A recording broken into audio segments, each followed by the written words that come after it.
Hey everybody, welcome back to Hidden Springs Homestead. Today, we're going to do another review. We're going to discuss 1 year with our Super Duty F250 with the 6.8 liter V8 gas engine. Wasn't sure if I wanted to do this review because we're now at the 1 year mark. I did an initial review, like an introduction. I did like a 3-month kind of update. Now we've had it for a year. Things I like, things I dislike, things I wish I had done different. But let's get into just a real quick of what we have with our truck. So we have the 2024 F250. This is the XL model. As you can see, we have a front row bench. It is very convenient with 4 kids because we can fit the entire family in here. Also, vinyl flooring, vinyl seats. Guys, when I go to clean this thing out, I open all 4 doors and I take a leaf blower and blow everything out. It is very, very simple. Now, you don't have the cool center console, but without that having that work surface of the new ones, this is a 2024, you've got storage there. Ugh.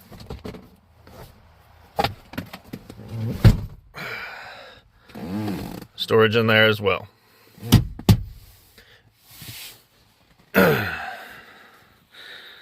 And I'll show you the back as well, but it's a little bit dirty.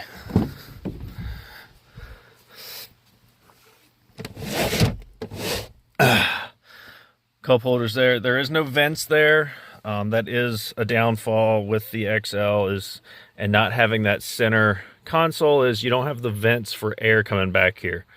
Also, the XL, you don't have all the cool heated and air-conditioned seats. But this thing is very, very nice for with the kids. Plenty of foot room back here for the kids as well. 2 of our kids are like 18, 19, so they have plenty of room in here.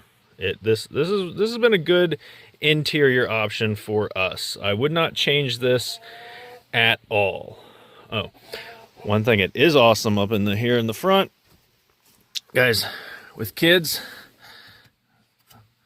having an actual plug here. That's awesome. We don't use it that often, but on long road trips because our other vehicle is not a 4-wheel drive, so whenever we're on a road trip that we need 4-wheel drive when we're going a long distance, that's great to have. And to plug in like the kids' tablets and, to plug in everything in here. And then, of course, your 12 volt. You got another 12 volt over here. And then your USB and Type-C adapters as well. Things that I would change with this truck. Well, I don't need these things. It came with it. It was the cheapest, one of the cheapest options on the lot. I did want bed liner. That was a must-have because I didn't want to have to mess with doing it myself. That's one thing I didn't want to do myself. If y'all saw some of my other videos, the running boards. That was an easy install and very inexpensive off of Amazon. Yeah, it doesn't have like the actual Ford name on the side of it, but I'm not worried about that. I don't care. So for less than $200 and not even an hour to install, that was yeah. Get the running boards off of Amazon. Here's another thing: tonneau cover. Chickens are making this distracting. The tonneau cover. I love having the tonneau cover, and because we haul hay for our livestock here, the roll up is a must. If I had to fold up and I couldn't fold it all the way up, I'd break it with, if I'm going downhill and I have to hit the brakes suddenly to avoid deer, whatever, it's going into it. Of course, it can still go into the window, but at least now I have a nice cushioned roll-up tonneau cover to absorb some of that impact. Chickens are being very annoying today. But those are two things I'm glad I changed on this truck. And then some things I don't like on the truck. All right, one thing I don't care much, guys, are these screens here. Every couple of weeks, for some reason, it resets my screens. Let's see.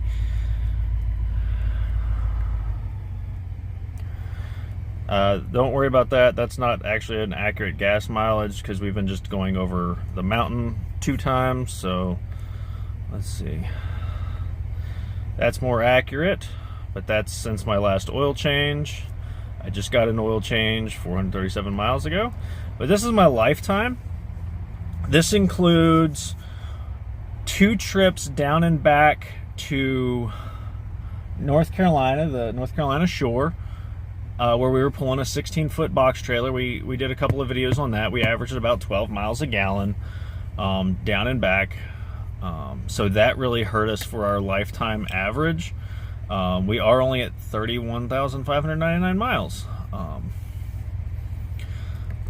Let's see, and then tire pressure, coolant. I do like the screen option of having my tire pressure there, but like I said, I don't like that it resets itself sometimes. But yeah, that's about really the only negative that I've found. Let me show you this one again. I wish that was a little bit better. I got a lot of flack on my last video saying I wish I had better fuel economy. And a lot of people are saying, well, don't get a heavy duty truck. You know what, guys? I don't just do this, you know, this review isn't just for me and the daily drivers. This is going to be for anybody and everybody that's going to buy these trucks. This is the fleet engine. And if you're comparing like which engine to get because you have 10 trucks and you need to know, you know, for fuel economy savings, like over the life of a vehicle, that's going to be a big difference. If you can squeak an extra mile per gallon out of it over the course of an entire fleet times 100,000 miles per year per truck. Now, what would I do different if I could go back a year? You know, I don't know if I would get a 250. The reason we got a 250 is where we live in the mountains. Everywhere we go has a lot of mountains, and the mountains here are very, very heavy switchbacks. We're not like 4-lane highways. These are 2-lane roads, and they're heavy switches, and it's drastic changes of elevation quickly. And if I were to get an F150, which is the reason why we got this truck, if I had an F150, the basic towing, you're still limited to 500 pounds of tongue weight. We were really, really close to hitting that and just being there, because that's only a 5,000 pound trailer with properly loaded. But you know, I always prefer to have more tongue weight. But we were too close to that. And if we were ever in an accident, and for some reason the police looked at that, or the investigators looked into that and be like, oh, well, we're not going to cover you because you had 550 or you had too much tongue weight, I'd rather not risk it. But also, if I were to use a weight distributing hitch, I would have to have it unhooked literally just to get out of the county. And a lot of our towing is simple in the county. I'm not going to hook up a weight distributing hitch and spend all that time doing that just to run a couple of miles up the road with an oversized load of brush on our trailer. And if you've got a 7,000 pound weighted trailer, use the whole, use all of it. Don't, yeah, I could lower it down and not put as much stuff on it, but it's an 18-foot trailer, and when I'm hauling some bigger logs that I've shown on other videos, we're getting too close to that weight limit, and I'd rather not overload and then just risk having complications. So literally the reason we got the F250 over the F150 is tongue weight and payload, because also with the payload, even though this is an XL, our payload is 3,476 pounds. so high because this is an XL package. We don't have heated seats. So that was a big, or the big driving factor of going up to a 250, and also cost. The F150 versus the F250 for the same tit for tat XL crew cab, you're so close to having the exact same price, guys. It was just a no-brainer for me to bump up and have that extra capability. So do I miss, I had the 5-liter F150, loved that thing. Might do another video on that, kind of comparing the 150 to the 250, but loved that truck. And I really miss getting 23 miles a gallon as a daily driver. This thing, like I showed you, lifetime average is 15.3. That's actually pretty accurate. I would say that's within a a quarter mile per gallon. Yeah, I would say that's pretty close. One other thing I would change, but I didn't have much of a choice in the matter. Let me show you these. My tires. Yes, I get that this truck is much, much heavier, but these tires, we've only got, like, we don't even have 35,000 miles on these, and these tires are rated for 50,000 miles. Now, guys, I try my best to get as good a fuel economy as I can. I want to penny pinch where I can. Like I said, I'm going to catch a bunch of flack about talking about fuel economy with a heavy-duty truck. I get it. Whatever. But this is what I bought, and this is what I got. But those tires, I think they should last a little bit longer. They're a 50,000 mile rated tire, and Ford, when I got my oil change for less than 500 miles ago, flagged them already saying, hey, these are in the yellow and we might want to look at replacing them. And being that they're these are road tires, they're not winter rated, the triple peak rated, which is what I will be getting on my next set of tires, because we live in Highland County, and like we're looking at our first frost here in a couple of days, which some places of the country, y'all have already had 4 feet of snow. Here in this section of Virginia, our county gets more snow than pretty much anywhere else. Like when I worked in the valley, I'd be like, oh yeah, we got like 2 inches of snow on the ground. They're like, oh, so why are you late? I mean, well, there's 2 inches of snow on the ground. They look outside and it's like, oh, it's 40 degrees there. Well, last night it got cold here. So I think the tires, I'm definitely going to upgrade and change those. They are very lacking from Ford, and Ford actually had to change the tires on this one because they were out of round when we bought the truck, because I guess it just sat in the same lot, in the same parking spot from when it was delivered till the time that we test drove it. So they put new tires on it, which is the exact same brand and model of tires, which isn't Ford's fault. It's just Michelin's a good company. That's the brand these are Michelin LTX AT2s. And I am not getting them again because they haven't lasted very long, which I get. It's a heavier truck, and we have so many turns just literally driving around our county on a daily basis that we are putting a lot more friction on the tire. But yeah, I'm gonna try something different. If you guys have any suggestions, let me know, because I'm definitely going to be shopping for tires probably this winter, and I'll probably be putting them on early in the spring. Speaking of snow, I know I've already mentioned before, I haven't had any other issues with this truck. Driving in the winter last year, I had no issues with it. The four-wheel drive shifted in and out perfectly. I have not tested in actual conditions needing the locking rear differential. This one has the locking rear differential. I have not needed it yet. Hopefully I never do, because that means I'm probably doing something that I really shouldn't be doing, or out in conditions that I really shouldn't be driving in anyways. But you can tell when this thing is in four-wheel drive, that front steering, the front end feels heavy in the steering wheel. It feels a little funky until you put it back into regular two-wheel drive, too high. But other than that, guys, the four-wheel drive has shifted in fine. I've never felt lacking for power. Now, I'm not towing anything big yet. We are on the market for looking for a bigger trailer to upgrade our landscape trailer to something a little bit bigger. And then we'll probably look at bigger loads. But for right now, our biggest load that we've towed so far is probably right around the 7,000 pound mark, and the truck handled it flawlessly. I never felt lacking for power. If you look at our tow videos that we've put out, we've gone up a mountain called Afton Mountain, had no issues going up it. Temperature went up just a little bit. I mean, nothing that I wouldn't have expected to happen anyways. So the truck has done very well. If I could go back, I don't know if I would get it or another F250 with a little bit better options for us, but this is what was on the lot. And as far as the growth that I saw with our small homestead and needing the payload and needing the towing capacity, if you don't need to tow 20,000 pounds regularly, this one thing's rated for like 13.9, I think. And if you're not towing all the time, you don't need the diesel, my opinion.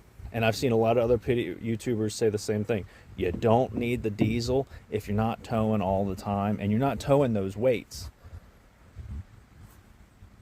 This 6.8 liter in the gas, I mean, the new diesels are almost $11,000 just adding in the engine I mean, if you're looking for a new truck, guys, look at gas. Gas is, I think, going to be the way to go for these work trucks and these daily drivers. If you're not towing a huge trailer all the time everywhere, this is going to be the... I would not get a diesel unless I am hauling big hay, big equipment around on at least a weekly basis. But for right now, this thing can tow almost 14,000 pounds. It's going to tow everything I need with the payload capacity of almost 3,500. That means I can, we're looking at tapping maple trees. I can do the maple trees and put a full tote of water in the bed and haul around everywhere I need. I can haul water to my friends because we have a creek in front of our house. I can haul a full tote of water. It's almost 300 gallons anywhere that I need. So for our capabilities, this truck is doing very well. I haven't done it, but I need to look at the payload capacity of those diesel trucks because that diesel engine's huge. They also have a heavier duty transmission, and I'd be willing to bet that their payload might almost be less than what we have.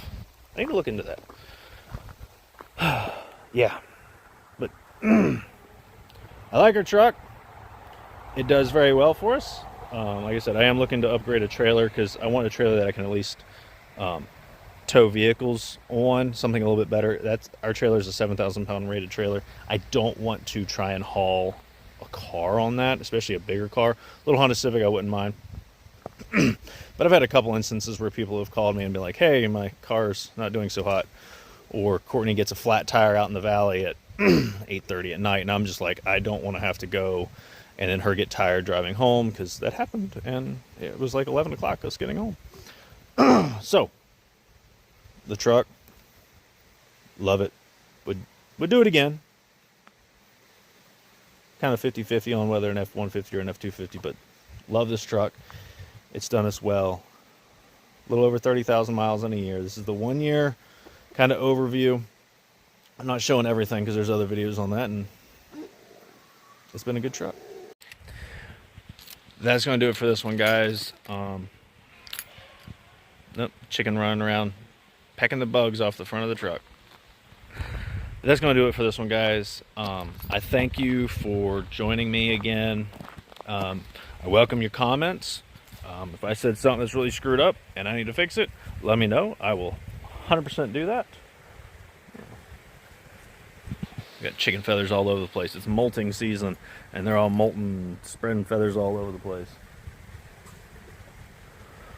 But that's going to do it for this one, guys. I appreciate you checking in and hanging out with me and spending your time with me. Because time is the one thing that you can freely give, but you can never get back. So, thank you for joining me. I appreciate all of you for checking in. And as always, God bless you guys.